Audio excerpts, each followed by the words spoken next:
Hello friend, this is Anushka Rajput here. Welcome to my YouTube channel medicos learning. ठीक है, तो हम साथ साथ में रिवाइज कर रहे हैं एमएसएन और फंडामेंटल ऑफ नर्सिंग। तो आज हम जो टॉपिक डिस्कस करेंगे फंडामेंटल ऑफ नर्सिंग का, वो है बहुत ही इंपॉर्टेंट टॉपिक है। वहाँ से बहुत ज़्यादा क्वेश्चन क्या फ्रेम्ड हो जाते हैं और कुछ एक टर्मिनोलॉजी भी है जिनका हमें क्या मतलब पता होना चाहिए। ठीक है, तो शुरू करते हैं पल्स। ठीक है, डेफिनेशन से शुरू करते हैं कि पल्स होता क्या है। Rhythmic expansion of arterial wall due to transmission of pressure wave by the heart systole। ठीक है, रिदमिक एक्सपेंशन हो रहा है किसका? आर्टरी की वॉल का। क्यों हो रहा है? क्योंकि जो हार्ट है वो पंप कर रहा है और सिस्टोल के थ्रू वो क्या वहाँ पे ब्लड भेज रहा है। ठीक है, उसको क्या बोल रहे हैं हम? पल्स। ठीक है, rhythmic expansion of arterial wall due to transmission of pressure wave. ठीक है, हार्ट के सिस्टोल से एक प्रेशर वेव फॉर्म हो रही है ब्लड वेसल्स के बीच में। ये हमारी आर्टरी है।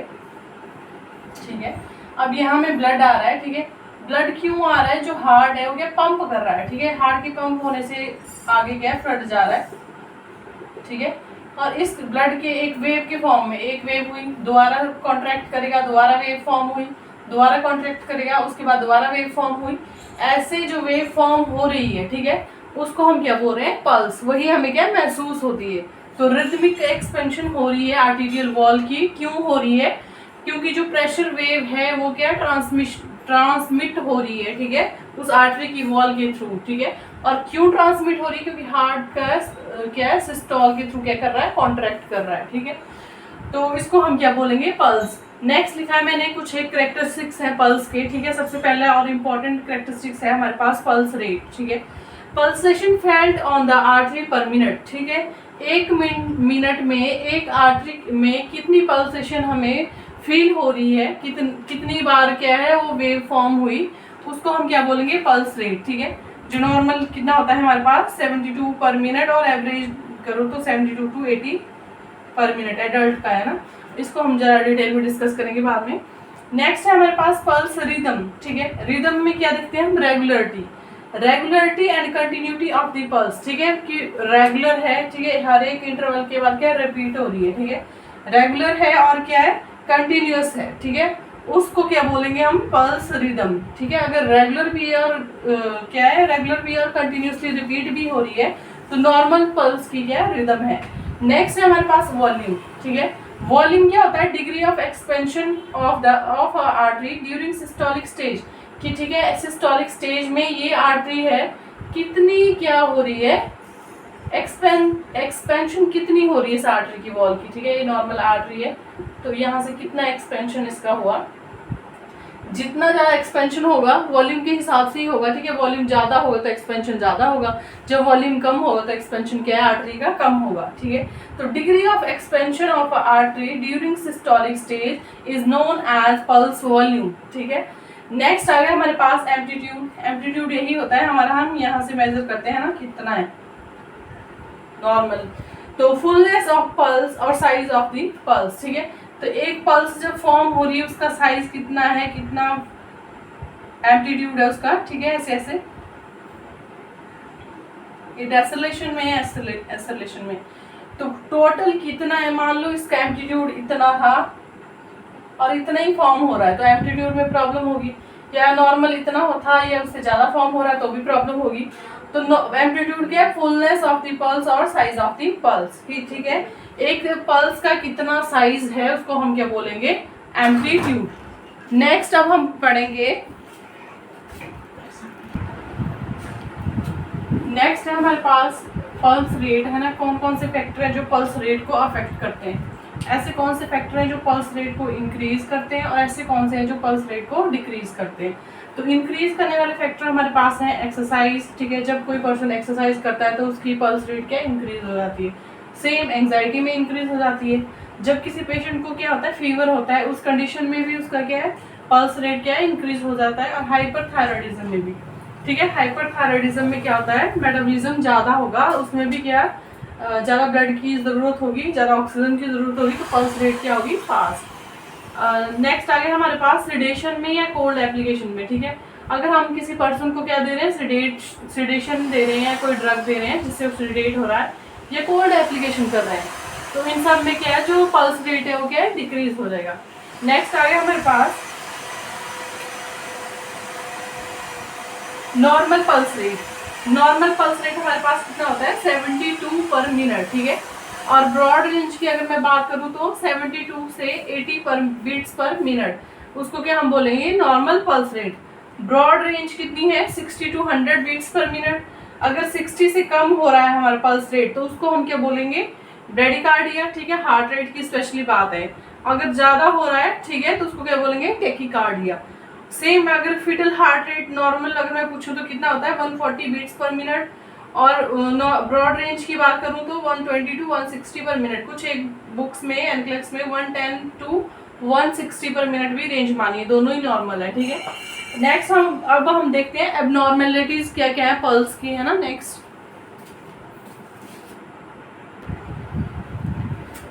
नेक्स्ट है हमारे पास abnormalities of the pulse. Abnormalities में हम सबसे पहले पढ़ेंगे वॉल्यूम की एबनॉर्मेलिटीज, है ना।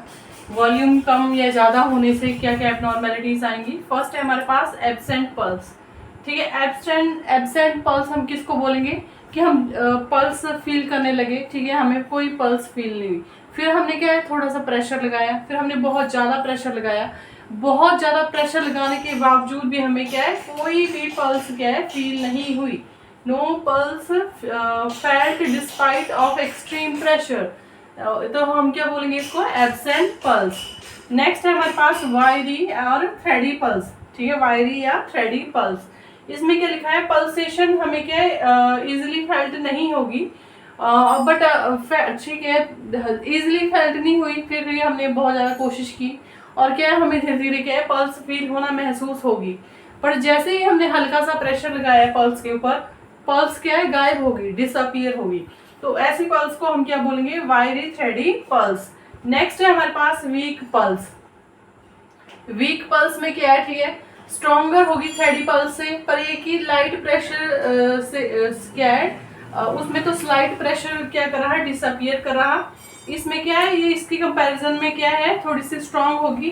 सेम अगर लाइट प्रेशर लगाएंगे तो क्या है डिसअपियर हो जाएगी पल्स, ठीक है। सिर्फ ये कि ये थोड़ी वीक है और ये क्या है थोड़ी स्ट्रांग है, वीक पल्स है। तो नेक्स्ट आ गया हमारे पास नॉर्मल पल्स। नॉर्मल पल्स क्या होती है pulsation feel easily and don't disappear with moderate pressure, ठीक है, कि पल्सेशन हम जैसे ही पल्स देखना शुरू करेंगे तो हमें क्या इजिली आइडेंटिफाइड हो जाएगी, जल्दी से मिल जाएगी, और हम हल्का सा अगर प्रेशर लगा भी दें वो क्या है डिसअपियर नहीं होगी। तो ऐसी पल्स को हम क्या बोलेंगे नॉर्मल पल्स। नेक्स्ट आ गया हमारे पास बाउंडिंग पल्स, ठीक है। बाउंडिंग पल्स क्या होती है पल्सेशन बहुत ज़्यादा स्ट्रॉन्ग और क्या है इजिली फेल्ट होने वाली है। तो हम अगर प्रेशर भी लगा लें, बहुत एक्सट्रीम प्रेशर भी लगा लें, तब भी हो जाके क्या और डिसअपियर नहीं होगी, ठीक है। एब्सेंट पल्स क्या थी जिसमें क्या हो रहा था कोई पल्स महसूस नहीं हो रही थी, हमें चाहे प्रेशर लगाएं चाहे जो मर्जी करें कोई पल्स हमें क्या फील नहीं हो रही थी। फिर आगे हमारे पास क्या है वायरी और थ्रेडी पल्स। इसमें क्या हो रहा है पल्स क्या बहुत ज़्यादा वीक थी और हल्का सा जब हम प्रेशर लगा रहे थे तो गायब हो जा रही थी। फिर आगे हमारे पास वीक पल्स। वीक पल्स क्या है कि हम जो वायरी और थ्रेडी पल्स है उसके कंपैरिजन में जो पल्स थी वो स्ट्रांग थी, पर जैसे ही हमने हल्का सा प्रेशर लगाया पल्स क्या है गायब होगी। फिर आगे हमारे पास नॉर्मल पल्स। नॉर्मल पल्स क्या होती है कि हमें इजीली मिल जाएगी, ठीक है, और हम अगर मॉडरेट प्रेशर भी लगाते हैं तब भी वो गायब नहीं होगी। नेक्स्ट आ गया हमारे पास बाउंडिंग पल्स। बाउंडिंग पल्स में क्या होता है कि हमारी जो पल्स है वो क्या है हमें बहुत इजीली आइडेंटिफाइड हो जाती है, और हम जितना मर्जी एक्सट्रीम प्रेशर लगा लें तब भी जो पल्स है वो क्या गायब नहीं होगी। तो ये सारी थी हमारी किसकी वॉल्यूम की एबनॉर्मेलिटीज। नेक्स्ट हम देखते हैं और एबनॉर्मेलिटीज।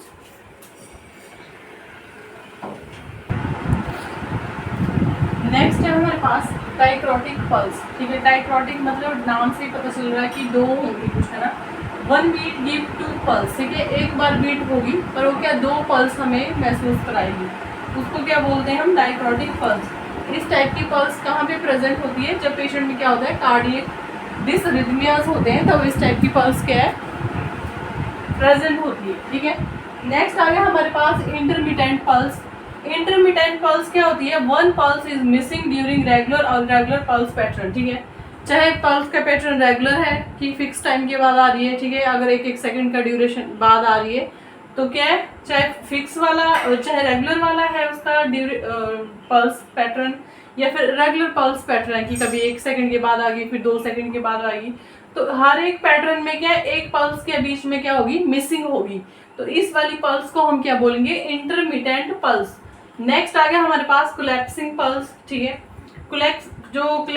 कोलैप्सिंग जो पल्स है उसके क्या और नाम भी है हमारे पास, उसके नाम है वॉटसन वाटर हैमर पल्स और कोरिजन पल्स। ठीक है, दोनों इसके नाम है। ठीक है, क्या क्या, वॉटसन वाटर हैमर पल्स और कोरिजन पल्स। इसमें क्या होता है, फुल वॉल्यूम बॉन्डिंग पल्स आती है, पर अचानक से वो क्या हो जाती है, डिसअपियर हो जाती है, डिसअपियर सडनली, और इसलिए इसको हम क्या बोलते हैं, कोलैप्सिंग पल्स। की बहुत अच्छा वॉल्यूम के साथ स्ट्रॉन्ग बॉन्डिंग पल्स आ रही, अब अचानक से वो क्या है, गायब होगी, तो इस वाली पल्स को हम क्या बोलेंगे, कोलैप्सिंग पल्स।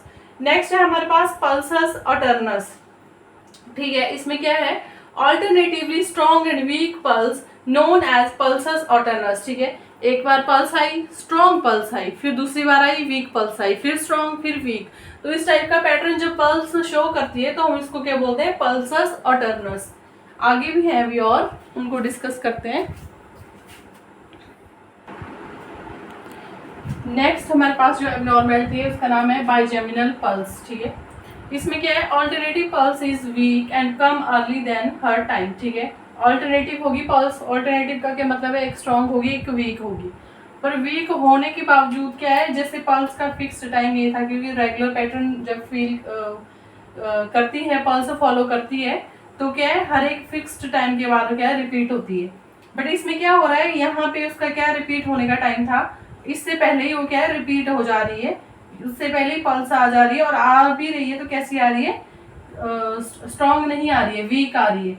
तो इस टाइप की जब पल्स होगी तो हम उसको क्या बोलेंगे, बाइजेमिनल पल्स। की पल्स जो पल्स का जो पैटर्न है वो कैसा है, ऑल्टरनेटिव पल्स क्या है, वीक है, और क्या है, अर्ली, कम अर्ली देन हर टाइम। नेक्स्ट है हमारे पास पल्सस पैराडॉक्सस, या हम इसको पैराडॉक्सिकल पल्स भी बोलते हैं। इसमें क्या होता है, नॉर्मल इंस्पिरेशन में क्या होता है, जब जो हमारा सिस्टोलिक बीपी है वो क्या है 10 mmHg से कम फॉल करता है। ठीक है, जब हम सांस अंदर लेते हैं तो हमारा जो सिस्टोलिक ब्लड प्रेशर है वो क्या 10 mmHg से क्या है, कम होता है। तो इसमें क्या होता है, पल्सस पैराडॉक्सस में, जो जब कोई भी पर्सन क्या इंस्पिरेट सांस लेगा, सांस अंदर खींचेगा, तो उसका जो सिस्टोलिक बीपी है या जो स्ट्रोक वॉल्यूम है वो क्या 10 mmHg से क्या ज्यादा क्या डिक्रीज कर जाएगा। इसको हम क्या बोलेंगे, पल्सस पैराडॉक्सस। नेक्स्ट हमारे पास जो टर्मिनोलॉजी है उसका नाम है पल्स डेफिशिट। पल्स डेफिशिट क्या होता है, एक क्या होता है, डिफरेंस होता है हमारा एपिकल पल्स और रेडियल पल्स के बीच में। एपिकल पल्स क्या है, हम हार्ट से लेते हैं ना, 4th और 5th इंटरकोस्टल स्पेस के बीच में, तो एपिकल पल्स और रेडियल पल्स में डिफरेंस होता है। अगर ये डिफरेंस क्या है 10 बीट्स पर मिनट से क्या है कम है, तब इसको हम क्या नॉर्मल कंसीडर करेंगे। बट अगर ये डिफरेंस क्या है 10 बीट्स पर मिनट से क्या है ज्यादा है, तब इसको हम क्या है एबनॉर्मल कंसीडर करेंगे। इस टाइप का पल्स जो डेफिशिएंट है, एग्जांपल मैंने लिखा है यहाँ पे 2 कि कौन कौन सी कंडीशन में देखने को मिलता है। फर्स्ट लिखा है प्रीमैच्योर वेंट्रिकल कॉन्ट्रैक्शन अगर है पेशेंट में। ठीक है, प्रीमैच्योर वेंट्रिकल कॉन्ट्रैक्शन। नेक्स्ट है एट्रियल फिब्रिलेशन अगर है पेशेंट में, तो क्या है इस टाइप का पल्स डेफिशिएंट क्या हो सकता है पेशेंट में प्रेजेंट। अब इसको चेक करने के 2 तरीके हैं कि जो सिंगल एग्जामिनर है वो भी चेक कर सकता है और डबल एग्जामिनर है वो भी चेक कर सकता है। जब सिंगल एग्जामिनर मेथड से चेक करते हैं तो वो क्या जो एग्जामिनर है वो क्या पहले एपिकल पल्स चेक करेगा, फिर रेडियल पल्स चेक करेगा, फिर डिफरेंस निकालेगा। अगर डबल एग्जामिनर अगर हम मेथड यूज कर रहे हैं तो एक एग्जामिनर क्या है एपिकल पल्स चेक करेगा, दूसरा एग्जामिनर क्या है रेडियल पल्स चेक करेगा, और बाद में क्या है डिफरेंस क्या है कैलकुलेट करेंगे। और हमेशा हम ये याद रखेंगे कि जो रेडियल पल्स है वो हमेशा क्या कम होगी as compare to apical pulse. ठीक है, रेडियल पल्स क्या है कम होगी as compare to apical pulse. ये थी सारी इसकी एबनॉर्मेलिटीज पल्स की। अब हम आगे देख लेते हैं इसकी साइट्स कौन कौन सी है, कि हम साइट पल्स कहाँ से ले सकते हैं।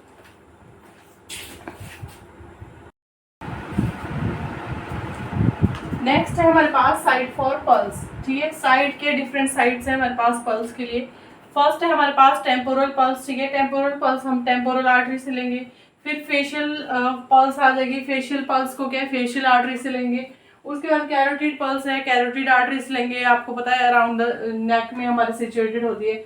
एपिकल पल्स हमारी हार्ट में होती है, ठीक है। अपेक्स ऑफ द हार्ट से हम क्या है पल्स लेते हैं, और फोर्थ और जो फिफ्थ इंटरकोस्टल स्पेस होता है उसके बीच में क्या हम स्टेथोस्कोप क्या है पल्स प्लेस करते हैं, वहां से क्या है एपिकल पल्स को कलेक्ट करते हैं। नेक्स्ट है हमारे पास ब्रेकियल पल्स। ब्रेकियल पल्स हम एंटी क्यूबिटल फोसा जो हमारा होता है एल्बो के ऊपर वाला हिस्सा होता है जिसको हम एंटी क्यूबिटल फोसा बोलते हैं, ज्वाइंट जहां होता है हमारा एल्बो का, तो वहां से लेते हैं। यहाँ पे जो आर्टरी प्रेजेंट होती है वो ब्रेकियल आर्टरी होती है, ठीक है, जहां से हम पल्स लेते हैं। नेक्स्ट है हमारे पास रेडियल पल्स। रेडियल पल्स तो मोस्ट कॉमन साइट है, ठीक है, हमारी यूज चेक करने के लिए पल्स अगर हमने कभी भी चेक करनी है तो हम क्या रेडियल आर्टरी से लेते हैं। तो रेडियल पल्स क्या रेडियल आर्टरी से लेंगे, और ये क्या है थंब की साइड पे सिचुएटेड होती है हमारी रेडियल आर्टरी, तो उस साइड से लेंगे।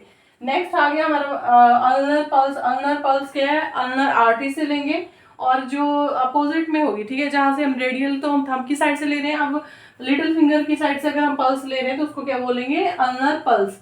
नेक्स्ट आ गया हमारे पास फिमोरल पल्स। फिमोरल पल्स के फिमोरल आर्टरी से लेंगे। इसमें लिखा हुआ लोकेशन कहाँ पे है, inner aspect of upper thigh where the thigh join with trunk, ठीक है, इनर जो एस्पेक्ट है हमारे अपर थाई का, और जहाँ पे जो थाई है वो क्या पेट के साथ क्या ज्वाइंट होती है, उस साइड पे क्या अपना हैंड हम प्लेस करेंगे और वहां से हम क्या लेंगे फिमोरल पल्स लेंगे पेशेंट की। नेक्स्ट आया हमारे पास पॉप्लिटियल पल्स। पॉप्लिटियल पल्स जो हम लेते हैं वो नी के पिछली साइड से लेते हैं, ठीक है, बिहाइंड द नी इसकी लोकेशन होती है और वहां पॉप्लिटियल आर्टरी प्रेजेंट होती है, वहां से क्या है पल्स लेंगे। नेक्स्ट आ गया हमारे पास पोस्टीरियर टिबियल पल्स, ठीक है, इनर एस्पेक्ट ऑफ एंकल से लेंगे और टिबियल आर्टरी, ठीक है। नेक्स्ट है हमारे पास डॉर्सल पेडिस पल्स।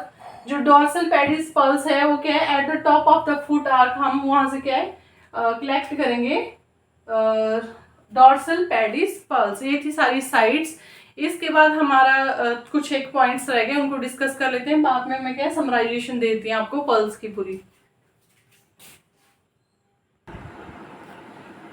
नेक्स्ट कुछ एक नोट पॉइंट्स हैं, इसमें फर्स्ट है हमारे पास मोस्ट डिस्टल पल्स। अगर कोई एग्जामिनर हमारे से पूछे या पेरिफेरल पल्स पूछे तो उसका हमारा आंसर क्या जाएगा डॉर्सल पेडिस पल्स, ठीक है। जो डॉर्सल पेडिस पल्स है वो क्या मोस्ट डिस्टल और पेरिफेरल पल्स है हमारे पास। नेक्स्ट है मैक्सिमम इम्पल्स वाली, अगर पल्स को पूछे कि कौन सी ऐसी पल्स है जिसका इम्पल्स सबसे ज्यादा है, या मोस्ट रिलायबल जो पल्स है, सब मोस्ट रिलायबल मतलब मोस्ट एक्यूरेट जो है वो कौन सी है एपिकल पल्स है हमारी।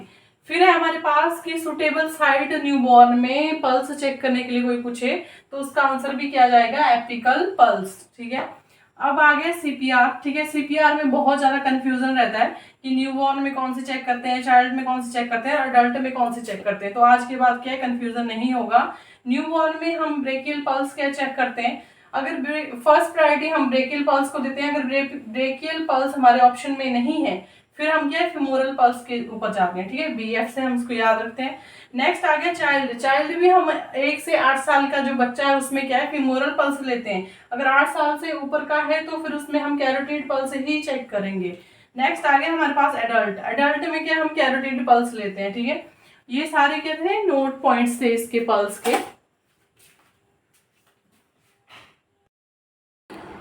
तो ये है हमारे पास पल्स की समराइजेशन। आज हमने क्या क्या डिस्कस किया, ठीक है। सबसे पहले हमने पढ़ी थी डेफिनेशन। डेफिनेशन में हमने क्या पढ़ा था कि जो आर्टरी की वॉल है वो सिस्टोलिक प्रेशर की सिस्टोल की वजह से जो प्रेशर वेव फॉर्म हो रही है उसमें आर्टरी की वॉल में क्या हो रही है एक्सपेंशन हो रही है, उसको हम क्या बोल रहे हैं पल्स बोल रहे हैं।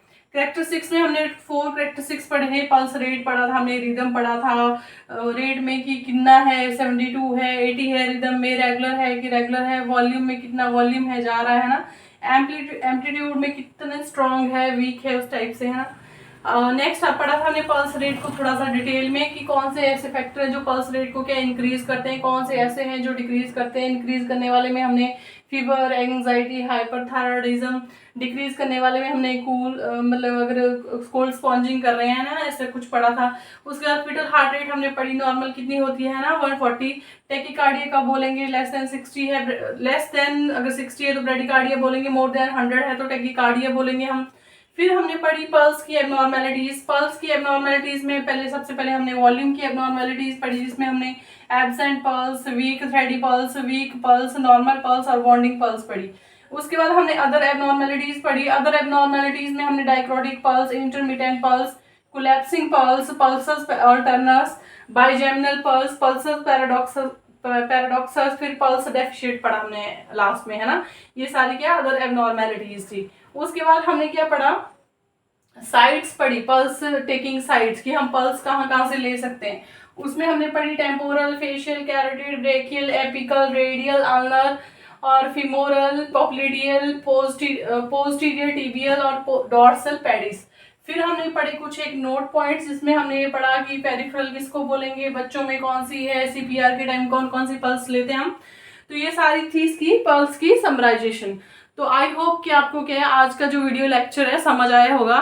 तो वीडियो को ज़्यादा से ज़्यादा लाइक करें, कमेंट करें, शेयर करें और मोर अपडेट्स के लिए बेल आइकन को प्रेस करके रखें और मेरे यूट्यूब चैनल को क्या है सब्सक्राइब करें। आज के लिए इतना ही। जल्द ही मैं नई वीडियो लेके क्या है आपके पास आऊँगी और आई होप कि आप अच्छे से क्या तैयारी कर रहे हैं। Thank you.